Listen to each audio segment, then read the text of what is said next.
है। जैसे छोटे छोटे किसान, लघु किसानों को ये डीजल पंप मुहैया कराना, बिजली का ये कनेक्शन करवाना और बोरिंग का कनेक्शन करवाना, जो सरकार के द्वारा चलाई जा रही योजनाओं का लाभ जो है, जो हमारे पिछड़े और वंचित लोगों के पास नहीं पहुंच रहा है, उसको पहुंचाने का काम करेंगे।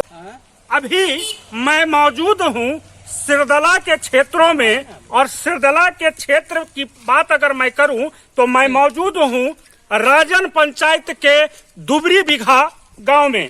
एक प्रत्याशी हमारे बीच मौजूद हैं जिनका नाम हुआ देवेंद्र यादव, हमारे बीच हैं। इनसे हम रूबरू क्या कहना चाहेंगे। सर, आप चुनाव में आए हैं, क्या उद्देश्य को लेकर आप चुनाव में, मतलब इस चुनाव में जो है सो आप? देखिए, ये पंचायत मेरा बहुत पिछड़ा हुआ इलाका है। इस सिरदला ब्लॉक के राजन पंचायत है।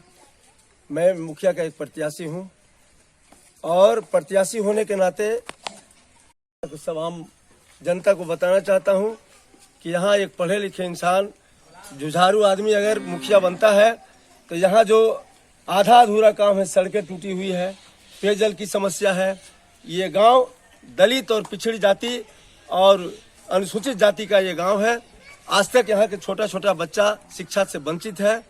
न यहाँ प्राथमिक विद्यालय है, न मध्य विद्यालय है, न यहाँ प्राथमिक स्वास्थ्य केंद्र है, नहीं तो सड़कें अच्छी है, नहीं तो यहाँ पेयजल का व्यवस्था है। मैं अगर पंचायत चुनाव में आम जनता का सहयोग से अगर मुझे चुना गया, मेरे जैसा व्यक्ति को अगर मुखिया, पंचायत का मुखिया बनाया गया, तो इन सारी बातों को, इन सारी समस्याओं को पहला प्राथमिकता देते हुए मैं कोशिश करूंगा।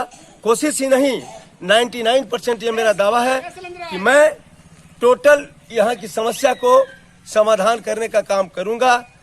क्या लगता है, इस गांव की बात करें या पूरे पंचायत की हम बात करें, आपको अशिक्षा नजर आ रहा है? हाँ, देखिए, ये मैंने कहा ना आपसे, ये गांव बहुत दलित और गरीबों का बस्ती है।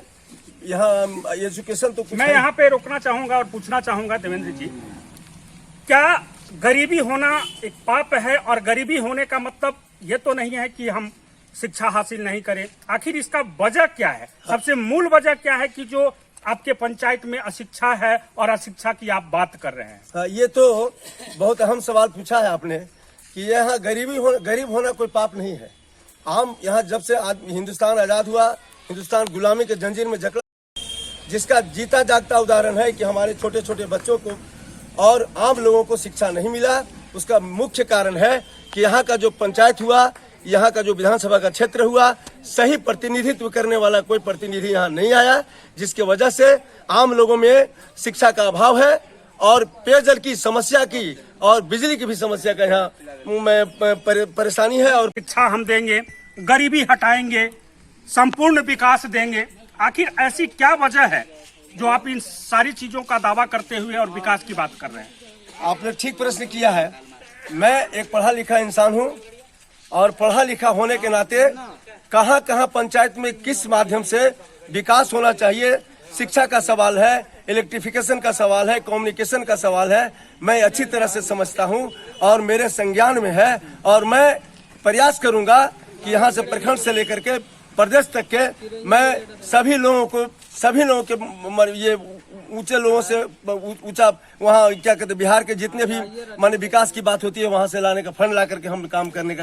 भारत एक गांव का देश है और गांव का देश कहें तो ग्रामीण इलाकों में ज्यादातर लोग खेती पर निर्भर करते हैं। क्या लगता है, अगर आपको जनता प्रतिनिधित्व करने का मौका अगर प्रदान करती है तो किसानों के लिए बेहतर आप क्या कर पाएंगे? हाँ, आपने बहुत अच्छा ये भी प्रश्न किया है। मैं प्रतिशत किसान, ये लोग खेती पर निर्भर करता है। मेरे जैसा अगर प्रतिनिधित्व करने का मौका मिला पंचायत का, सबसे पहले मैं इरिगेशन का समस्या का सॉल्व करूंगा। सरकार से जितनी ये इरिगेशन का जो सुविधा होता है, ये सिंचाई का साधन का जो सुविधा होता है, जैसे छोटे छोटे किसान, लघु किसानों को ये डीजल पंप मुहैया कराना, बिजली का ये कनेक्शन करवाना और बोरिंग का कनेक्शन करवाना, जो सरकार के द्वारा चलाई जा रही योजनाओं का लाभ जो है, जो हमारे पिछड़े और वंचित लोगों के पास नहीं पहुंच रहा है, उसको पहुंचाने का काम करेंगे। ये मेरा दावा है। मैं यादव जाति से हूँ, मतलब उससे नहीं है। मतलब है कि मुझे सभी जाति का वोट और समर्थन चाहिए और मिल रहा है। मैं चुनाव जीतूंगा।